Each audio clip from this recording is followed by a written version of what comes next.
இங்கே அழைப்பு கொடுத்திருக்கின்ற மாண்புமிகு முதலமைச்சர் அவர்களே, அனைத்து கட்சி தலைவர் பெருமக்களே, இந்த சிறப்பு தீவிர வாக்காளர் SIR என்ன சொல்லுகிறது என்பதை பற்றி நாம் தொடர்ந்து படித்திருக்கிறோம், அறிந்திருக்கிறோம். மாண்புமிகு முதலமைச்சரும் அவருடைய தொடக்க உரையில் ரொம்ப தெளிவாக இதனால் என்னென்ன தீமைகள் ஏற்படும் என்பதை பற்றி விளக்கமாக கூறியிருக்கிறார். எப்பொழுதும் தமிழ்நாட்டு மக்களுக்கு எந்த பிரச்சனை வந்தாலும் அதை முதன்மை குரலாக ஓங்கி ஒலிக்கின்ற குரலாக மாண்புமிகு முதலமைச்சருடைய குரல் இருக்கும். அந்த அடிப்படையில் இந்த சிறப்பு தீவிர வாக்காளர் சீராய்வில் என்னென்ன நடக்கப் போகிறது என்பதை பற்றி ஆய்வறிந்து கடந்த வாரம் தோழமை கட்சிகளோடு ஒரு கூட்டமும் இப்பொழுது அனைத்து கட்சிகளையும் அழைத்து இதை ஜனநாயக ரீதியில் நாம் விவாதிக்க வேண்டும், தமிழ்நாட்டிற்கு ஏற்படுகின்ற பங்கங்களை எல்லாம் நாம் தூக்கி எறிய வேண்டும் என்ற அடிப்படையில் இந்த கூட்டத்தை கூட்டியதற்கும் மனமார்ந்த வாழ்த்துக்களையும் பாராட்டத்திலையும் நன்றிகளையும் அன்பு முதலமைச்சர் அவர்களுக்கு காங்கிரஸ் பேரியக்கத்தின் சார்பாக தெரிவித்துக் கொள்கிறேன். இப்பொழுது தமிழ்நாட்டில் உங்களுடைய குடியுரிமை சான்றிதழை கொடு என்றால் என்னாலேயே கொடுக்க முடியாது. அதை உச்சநீதிமன்ற நீதிபதியே சொல்லியிருக்கார். என்கிட்ட கேட்டிங்கன்னா என்ன எங்கே நான் நேஷ்னல் சிட்டிசன்ஷிப் கொடுக்க முடியும், என்கிட்ட என்ன ஆவணம் இருக்குது, எங்கள் அப்பாவுக்கு எங்கே இருக்குது, எங்கள் தாத்தாவுக்கு எங்கே இருக்குன்னு கேட்டிருக்கார்.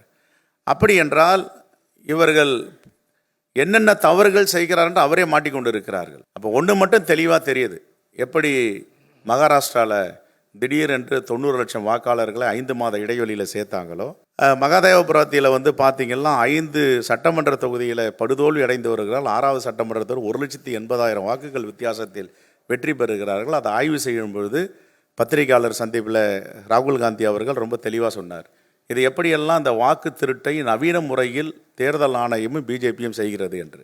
தந்தை பெயர் என்ன என்று பார்த்தால் ABCDன்னு தந்தை பெயர் போட்டிருக்காங்க. அது ஆயிரக்கணக்கான வாக்குகள் இப்படி இருக்குது. முகவரி என்னன்னு கேட்டால் நில்லுன்னு இருக்காங்க. இப்படிப்பட்ட அவலங்களை எல்லாம் நாடு முழுவதும் பரப்பி வருகின்ற தேர்தல் ஆணையமும் ஒன்றிய அரசும் தமிழ்நாட்டில் இதை செய்யக்கூடாது என்பதற்காக தான் மாண்புமிகு முதலமைச்சர் இந்த நடவடிக்கையை துரிதமாக எடுத்திருக்கிறார். மாண்புமிகு முதலமைச்சர் எடுக்கின்ற இந்த நடவடிக்கைக்கு காங்கிரஸ் பேரியக்கம் உறுதுணையாக இருக்கும்.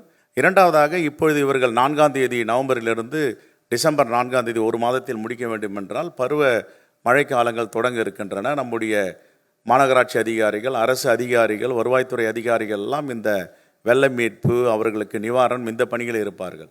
ஆகவே இது குறைந்தபட்ச நாகரிகமும் நியாயமும் இல்லாமல் இப்படி இவர்கள் செய்திருப்பது மிகப்பெரிய இது மோசடியான நடவடிக்கை.